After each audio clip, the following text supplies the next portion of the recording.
ইসলামী আন্দোলন বাংলাদেশ কি ও কেন? ইসলামী আন্দোলন বাংলাদেশের বক্তব্য কি, আদর্শ কি, নীতি কি, তাদের দাবি কি, এই বিষয়ে আমরা অনেকেই জানি না, জানতেও দেওয়া হয় না, বরং আমাদেরকে অন্ধ করে রাখা হয়েছে।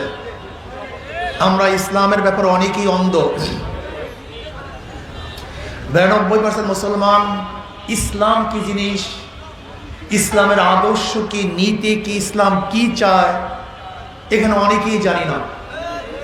এই দেশ কেন ভাগ হয়েছে, এই দেশ কেন স্বাধীন হয়েছে, এই ভূখণ্ড তো বারবার স্বাধীন হয়েছে। বহুত দলের পরিবর্তন দেখেছি, বহুত নেতার পরিবর্তন দেখেছি, কিন্তু শান্তির পরিবর্তন দেখি নাই, ভাগ্যের পরিবর্তন দেখি নাই। এই দেশ একসময় ছিল মুসলমানদের। ভাই মাইক কমায় দেন, শুধু বাড়াইতেছেন বলো নাকি মাইক কমান। উল্টা পুল্টা মাইক ফিটিং করছে, সব কানের দিকে মাইকগুলি দিয়ে রাখছে। এই দেশ ছিল মুসলমানদের। মুনাফিকির কারণে 200 বছর এ দেশ ব্রিটিশরা শোষণ করেছে, শাসন নয়। আর শোষিত হয়েছিল মুসলমান। আপনি কি জানেন কি পরিমাণ মুসলমান শাহাদাত বরণ করেছে? ব্রিটিশ হটাও আন্দোলনে 80,000 শুধু আলেম শহীদ হয়েছেন। 80,000 শুধু আলেম। চাকরি চর থেকে শুরু করে খায়বার পর্যন্ত এমন কোনো গাছ ছিল না যেই গাছের মধ্যে একজন আলেমকে ফাঁসিতে ঝুলানো হয় নাই। এত পরিমাণ শহীদ হয়েছে আলেম। লক্ষ লক্ষ আলেমরা হিজরত করতে বাধ্য হয়েছিলেন। আপনি কি জানেন ব্রিটিশ হটাও আন্দোলনে ইন্ডিয়ান গেটের মধ্যে 93,000 সামথিং মানুষের নাম লেখা আছে, তার মধ্যে 63,000-এর উপরে শুধু মুসলমানদের নাম। মোট মারা গেছে 93,000 সামথিং, কিন্তু তার মধ্যে শুধু মুসলমানদের নাম 63,000-এর উপরে। ব্রিটিশ হটাও আন্দোলন মুসলমানদের রক্ত সবচেয়ে বেশি ছিল, জীবন বেশি ছিল। ভেবেছিলাম ব্রিটিশ এদেশ থেকে তাড়াতে পারলেই আমরা শান্তি পাবো, মুক্তি পাবো। কিন্তু কি দেখলাম, ভারতের সংখ্যাগরিষ্ঠ মানুষ মুসলমানদের অধিকার বাস্তবায়ন করছে না। মুসলমানরা চিন্তা করছে যদি আমরা আলাদা রাষ্ট্র করতে পারি মুসলমানদের জন্য, তাহলে মানুষ শান্তি পাবে, মুক্তি পাবে। একমাত্র মুসলমানরাই আলাদা ভূখণ্ডের জন্য আন্দোলন শুরু করেছিল। আন্দোলনের প্রেক্ষিতে পাকিস্তান একটা দেশ পেয়েছিলাম। ভেবেছিলাম এইবার শান্তি পাবো, মুক্তি পাবো, প্রত্যেক অধিকার বাস্তবায়ন হবে। কিন্তু কি দেখলাম, পশ্চিম পাকিস্তানের মানুষগুলি পূর্ব পাকিস্তানের মানুষের সাথে বৈষম্য করছে, তাদের অধিকার বাস্তবায়ন করে না। 71-এ আমরা সাম্য, মানবিক মর্যাদা, সামাজিক ন্যায় বিচার প্রতিষ্ঠিত করার জন্য অস্ত্র ধরেছিলাম। যার কাছে যা ছিল তা নিয়ে ঝাঁপিয়ে পড়েছিলাম। আমরা মুক্ত হব, শান্তিতে বসবাস করব, স্বাধীনতা অর্জন করব। 71-এ স্বাধীন হলাম সাম্য, মানবিক মর্যাদা, সামাজিক ন্যায় বিচারের ভিত্তিতে। কিন্তু আমি প্রশ্ন করতে চাই, এই 71 থেকে 2024 পর্যন্ত যারা শাসক ছিল, তা আজ পর্যন্ত বাংলাদেশের মানুষকে শান্তি দিতে পারে নাই। আপনি কি জানেন, শেখ সাহেব 71-এ গদিতে বসার পরে 72-এর সংবিধান রচিত হয়েছিল। এই সংবিধান রচিত হওয়ার 3 মাস পরে 73 নির্বাচন হয়েছিল। সেই নির্বাচনের অবস্থা জানেন? এখানে 99% মানুষ কিন্তু জানে না। 99% মানুষ জানে না। শেখ সাহেবের আমলের 93 যে নির্বাচন, 1973-এর যে নির্বাচন, সেই নির্বাচনে 293 সিট আওয়ামী লীগ পেয়েছিল সম্পূর্ণ দখলদারির মাধ্যমে। এই যে মোস্তাক সাহেবকে শেখ সাহেবের খুনি হিসেবে আখ্যায়িত করে, ওনার বাড়ি কোথায়? কুমিল্লা। ওনাকে জানেন কিভাবে নির্বাচিত করেছে শেখ সাহেব? হেলিকপ্টারে ভোটের বাক্স ঢাকায় এনে তারপর তাকে ডিক্লেয়ার করেছিল। অবৈধ নির্বাচন হয়েছিল, সে নির্বাচন ঠিক হয় নাই। এরপরে আপনি কি জানেন, আজকে যে বিএনপি নির্বাচনের জন্য চিল্লাইতেছে, নিরপেক্ষ নির্বাচন চাই, সবাই অংশগ্রহণ করে নির্বাচন চাই, আপনি কি দেখেছেন 1996 সনের 15ই ফেব্রুয়ারিতে বিএনপি যে নির্বাচন উপহার দিয়েছিল, তখন খালেদা জিয়া কি বক্তব্য দিয়েছে মনে আছে? থাকবে কেন? বাংলাদেশের মানুষের মেধা শক্তি 40 দিন, 40 দিন পরে সব ভুলে যায়, যা কিছু করেন 40 দিন যেতে দেন। এই আওয়ামী লীগ যাহা কিছু করছে, কিছুদিন অপেক্ষা করেন, এদেশের মানুষ সব ভুলে যাবে। এটা বাংলাদেশের মানুষের চরিত্র। আমি জানি না এদের অবস্থাটা কি। 91টা বিএনপি ক্ষমতায় এসেছিল, 91 থেকে 96 পর্যন্ত বিএনপি ক্ষমতায় ছিল। আপনি কি দেখেছেন তখন পত্রিকা রিপোর্টগুলি আছে আপনাদের কাছে? বাংলাদেশ আবারও হ্যাট্রিক করেছে দুর্নীতিতে। হেডলাইন, বাংলাদেশ আবারও দুর্নীতিতে হ্যাট্রিক করেছে, 3 বার দুর্নীতিতে চ্যাম্পিয়ন হয়েছে। এরপর কি দেখলাম 5 বার দুর্নীতিতে বিএনপির আমলে চ্যাম্পিয়ন হয়েছে। হেডলাইন দেখবেন, বিশাল বিশাল হেডলাইন। মানুষ আবার আন্দোলন করেছে, সংগ্রাম করেছে। 1996 সনের 15ই ফেব্রুয়ারি নির্বাচন বিএনপি একা একা করেছিল, একা, কেউ না। নিজেকে প্রাইম মিনিস্টার দাবি করেছে এই বিএনপি। এই বিএনপির থেকে আওয়ামী লীগ একক নির্বাচন শিখছে। আপনারা বুঝতে পারেন? আপনারা বলতে পারেন হুজুর আওয়ামী লীগ যে একা একা নির্বাচন শিখছে কোথার থেকে? শিখছে কার থেকে? কথা বলেন। আবার যদি বলেন বিএনপি শিখছে কার থেকে? আওয়ামী লীগের থেকে। বিএনপি শিখছে আওয়ামী লীগ থেকে, আওয়ামী লীগ শিখছে। তার মানিটা কি? এরা একই গাছের 2 ডাল, একই গাছের 2 ফল, মুদ্রা রেপিট ওপিট। এরা কারা? এরা 70-এর একই সাথের লোক, এরা 71-এর একই সাথের লোক, 2 সাপের একই বিষ।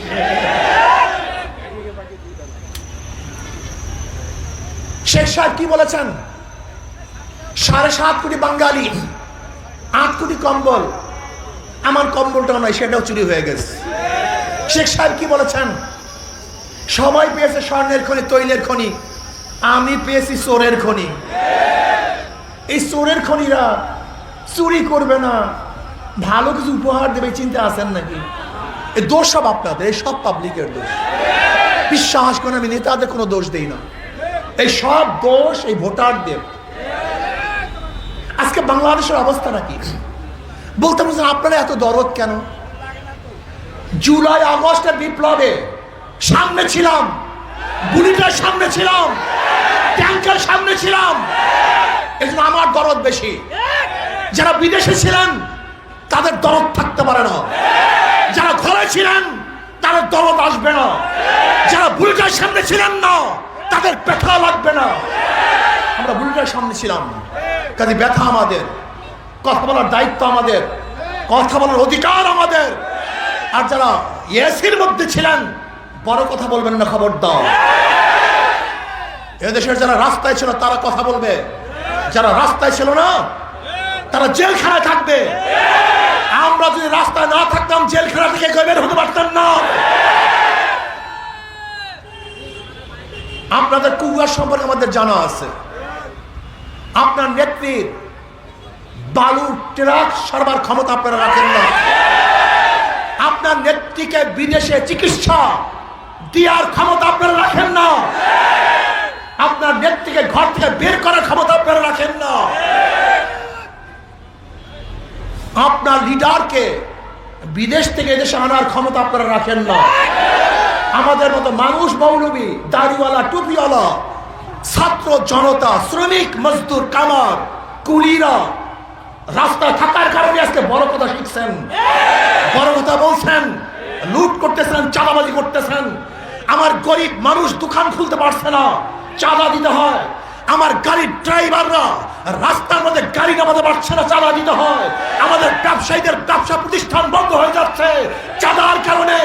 আজকে আমাদের বাংলাদেশে যারা বুক পেতে দিয়ে এই দেশকে স্বাধীন করেছিলাম, সেই দেশে স্বামীকে বেঁধে রেখে স্ত্রীকে ধর্ষণ করা দেখবো, এর জন্য আন্দোলন করি নাই।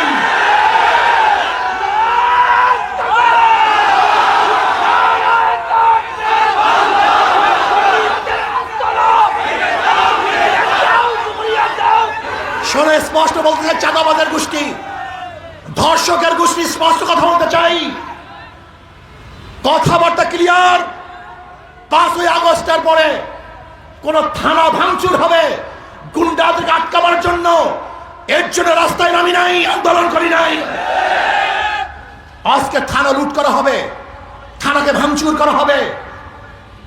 আজকে চাঁদা না দেওয়ার কারণে মার সামনের থেকে যুবক সন্তানকে তুলে নিয়ে হত্যা করা হবে, এর জন্য আন্দোলন করি নেই, এর জন্য রাস্তায় নামি নেই।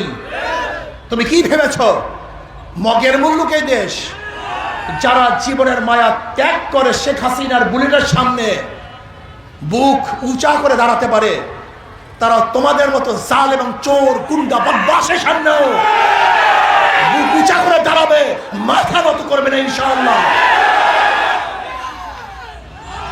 আমি ক্লিয়ার কাট বলতে চাই, এদেশের জনগণ, আমার পাবলিক বন্ধুগণ, আর কত চোরের পিছনে হাঁটবেন? ওরা তো বারবার ক্ষমতায় ছিল, আওয়ামী লীগ বারবার ক্ষমতায় ছিল, বিএনপি বারবার ক্ষমতায় ছিল, জাতীয় পার্টি ক্ষমতায় ছিল। কি উপহার দিয়েছে আপনারা সবাই জানেন। যাকে পরীক্ষা করেছেন দ্বিতীয়বার পরীক্ষা করার কোনো দরকার নেই। আওয়ামী লীগকে বারবার পরীক্ষা করেছেন, এই বিএনপিকে বারবার পরীক্ষা করেছেন, আর পরীক্ষার দরকার নেই। কিন্তু আমরা যারা পরীক্ষা দেই নাই, কমপক্ষে ইসলামকে একবার পরীক্ষা করুন।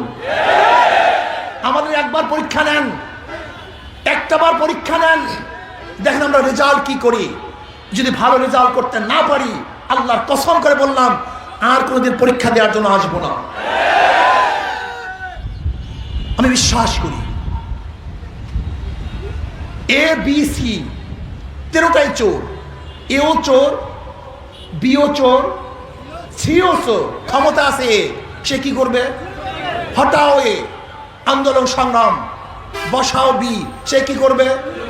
হটাও বি, বসাও সি, সে কি করবে? কারণটা কি? নেতার পরিবর্তন হয়েছে, দলের পরিবর্তন হয়েছে, নীতি আদর্শ পরিবর্তন হয় নাই। ওসি সাহেব ট্রান্সফার হন, ঘুষ সাহেব চেয়ারেই থাকেন। এসপি সাহেব ট্রান্সফার হন, দুর্নীতি সাহেব রুমেই থাকেন। ডিসি সাহেব চলে যান, অপরাধ সাহেব বিল্ডিং এ ঘোরাফেরা করেন। শুধু ট্রান্সফার হলে, পরিবর্তন হলে ঘুষ বন্ধ হয় না, দুর্নীতি বন্ধ হয় না, চুরি বন্ধ হয় না, জুলুম অত্যাচার বন্ধ হয় না, যতদিন পর্যন্ত নীতি ও আদর্শবান লোক ক্ষমতায় না বসবে। এটা আমাদের শাহেখ মশাই স্পষ্ট বলেছেন, শুধু নেতা নয়, নীতির পরিবর্তন চাই। মাদার গাছ লাগিয়ে আমের আশা করা যায় না, তেঁতুল গাছে মিষ্টি ফসল হয়, ফল হয় না। যারা চোর, দুর্নীতিবাজ, চাঁদাবাজ, খুনি, ধর্ষক, তারা ক্ষমতায় গেলে এদেশে দুর্নীতি আবারও চ্যাম্পিয়ন হবে, দুর্নীতি বন্ধ হবে না। আমরা দুর্নীতি বন্ধ করতে চাই না, মূলোৎপাটন করতে চাই, নির্মূল করতে চাই। বাংলাদেশ আর দুর্নীতি থাকবে না। আজকে দেখেছেন গরিবদের চাল কোন ঘরে পাওয়া যায়, এদেশের সমস্ত মানুষ জানে। রিলিফের টাকা কোথায় পাওয়া যায়, এদেশের মানুষ জানে। এমনকি বর্তমানে আমরা হাজারো ঘটনা জানি, মসজিদের টাকা বরাদ্দ হয়েছে, সেই মসজিদের টাকা পর্যন্ত খেয়ে ফেলছে। কি চলতেছে বাংলাদেশ? প্রশাসন নির্বাক, চেয়ে চেয়ে দেখছেন। ঘটনা কি? যদি আপনারা চেয়েই থাকেন, আপনাদের বেতন নেওয়া বন্ধ করে দেন। আপনারা বেতন নেবেন আর বাংলাদেশের মানুষকে শান্তি দিবেন না, বাংলাদেশের মানুষকে নিরাপত্তা দিবেন না, তাহলে বেতন নেওয়া আপনাদের জন্য জায়েজ হবে না। আপনার কি হয়েছে? ভেবেছেন অমুক দল যদি ক্ষমতা আসে, অমুক দল ক্ষমতা আসলে কি হবে? হবেটা কি? কিভাবে ভেবেছেন অমুক দল ক্ষমতা আসবে? আপনি লিখে রাখেন, বাংলাদেশের জনগণ আগামীতে কোন চাঁদাবাজকে, গুন্ডাদেরকে আর ভোট দেবে না। লিখে রাখেন আপনি। মানুষ সচেতন হয়েছে, বলতে পারেন অমুক ভোট পেয়েছে, আওয়ামী লীগ এত ভোট পেয়েছিল, আজকে আওয়ামী লীগ কোথায়? অমুকে ক্ষমতায় গিয়েছিল, আওয়ামী লীগ তো ক্ষমতায় ছিল, আজকে কোথায়? ওই আগের কেচ্ছা কাহিনী বাদ দেন, বর্তমান চিন্তা করেন। গোটা দুনিয়া অ্যাডভান্স হয়ে গেছে। যেন আমেরিকা ভেবেছিল ইরানের উপর আক্রমণ করলি মুহূর্তের মধ্যে শেষ, কিন্তু দেখে গুড়ে বালি এখন আমেরিকায় শেষ হয়ে যায়। ওই টক শোতে বসে আলোচনা করেন, এই পাবলিকের খবর রাখছেন কেউ? পাবলিকের অবস্থাটা কি, ভোটারদের অবস্থাটা কি? এবার সমস্ত ভোটাররা বেদেশে জোট, হাত পাখা দেবে ভোট। সকল ভোটাররা বেদেশে জোট, ইসলামের পক্ষে দেবে ভোট ইনশাআল্লাহ। আমি বিশ্বাস করি এই বছর যদি ইসলামী দল ঐক্য হয়ে একটা বাক্স দিতে পারে, তাহলে জালেমরা বুঝবে কত ধানে কত চাল, কত ধানে কত চাল বুঝবে জালেমরা। আমি গরিবদেরকে বলবো, আমার গরিব বন্ধুরা, তোমরা কি পাগল? তোমাদের মাথায় কি ঘিলু নাই? ইসলাম তো আসছে দুনিয়াতে গরিবদেরকে উন্নয়ন করার জন্য, গরিবদেরকে ধনী বানাবার জন্য, গরিবদের লেভেলকে সুন্দর করার জন্য। কিন্তু তোমরা ইসলামকে কেন পছন্দ করো না? যদি কিয়ামত পর্যন্ত বর্তমান পুঁজিবাদী অর্থনীতি থাকে, একজন গরিব ও ধনী হবে না। যদি ইসলামী অর্থনীতি চালু হলে আমি চ্যালেঞ্জ দিয়ে বলতে পারি, আগামী 5-10 বছরের মধ্যে সমস্ত গরিবরা দরিদ্র সীমার উপরে চলে যাবে।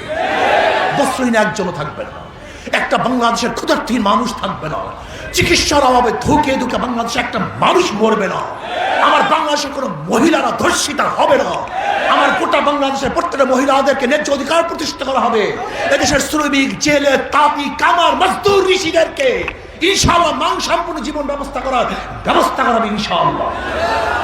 আমরা স্বয়ং সম্পন্ন হব, শক্তিশালী হব, পরাশক্তি হবে ইনশাআল্লাহ। তুমি কি জানো বাংলাদেশের মানুষের অবস্থাটা কি? আজকে যে সরকার ঘোষণা দেয় আমি মিসাইল কিনবো, আমি অ্যাটমিক বোমা বানাবো, আমি প্ল্যান ক্রয় করব, আমার দেশকে শক্তিশালী করার চেষ্টা করব, সরকার ঘোষণা দিলে এদেশের হাজারো পাবলিক আছে, ভিক্ষুকরা আছে, খেটে খাওয়া মানুষগুলি, রিক্সাওয়ালা, ঠেলাওয়ালারা চাঁদা দিয়ে এদেশের বাংলাদেশের মানুষকে শক্তিশালী করবে, এ দেশকে শক্তিশালী করবে, কারোর কাছে মাথা নত করবে না ইনশাআল্লাহ। কিন্তু আমাদের দেশের কোনো মানুষ সে উদ্যোগী হয় না। আমাদের দেশের মানুষগুলি শুধু গোলামি করে, ওই রবীন্দ্রসঙ্গীত পড়ে, আর আমাদের দেশের চারুকলার মধ্যে কি কি যেন বিশাল বিশাল কামান আবিষ্কার করে। আমি কথাটা বুঝাতে পারি। আসুন এদেশকে শক্তিশালী করি, স্বাধীন এক রাষ্ট্র। আমাদের উপরে কেউ আঙ্গুল তুলবে, ওর আঙ্গুলকে ভেঙে দেবো ইনশাআল্লাহ। আমাদের উপরে কেউ চোখ তুলবে, ও চক্ষু পেয়ে ফেলবে ইনশাআল্লাহ। আমরা স্বাধীন সত্তা নিয়ে জীবন যাপন করতে চাই। আমরা বাংলাদেশের মানুষ, 18 কোটি দেশের মানুষ আমরা। আমাদের কাছে হাজারো স্বর্ণ আছে, এই গোটা মানুষগুলি এক একটা স্বর্ণ এবং রূপার খনির খনি। এটা সবচেয়ে দামি, সবচেয়ে বড় সম্পদ মানব সন্তান, মানব সম্পদ। এই মানব সন্তান, মানব সম্পদ আমাদের কাছে আল্লাহ পাক দিয়েছেন। বাংলাদেশ কারোর কাছে মাথা নত করবে না, করতে পারে না। আসুন না আমরা সব ইসলামের পক্ষে আসি। আমার শেষ কথা হলো এই, ওদের মার্কার সাথে ওদের কথার সাথে মিল নাই। যারা নৌকা নির্বাচন করে তারা নৌকা চালাতে পারে না, যারা ধানের শীষে নির্বাচন করে ধান কাটতে পারে না, যারা নাঙ্গলে নির্বাচন করে নিজেরা নাঙ্গল বইতে পারে না, যারা কুঠার নিয়ে নির্বাচন করে নিজেরা কাঠ ফাটতে পারে না। তার মানে কি বুঝলেন? ওদের নিজেদের সাথে, ওরা নিজেদের সাথে ওর মার্কার কোনো মিল নেই। নৌকা হলো গরিবদের প্রতীক, গরিবরা চালায়। ধানের শীষ কাদের প্রতীক? জোরে বলে, গরিবদের প্রতীক। নাঙ্গল কাদের প্রতীক? কুঠার কাদের প্রতীক? গরুর চাকা কাদের প্রতীক? ওরা সবাই নিচে গরিবদের প্রতীক, কিন্তু একজনও গরিব না। নিচে সব, কিন্তু একটাও গরিব না।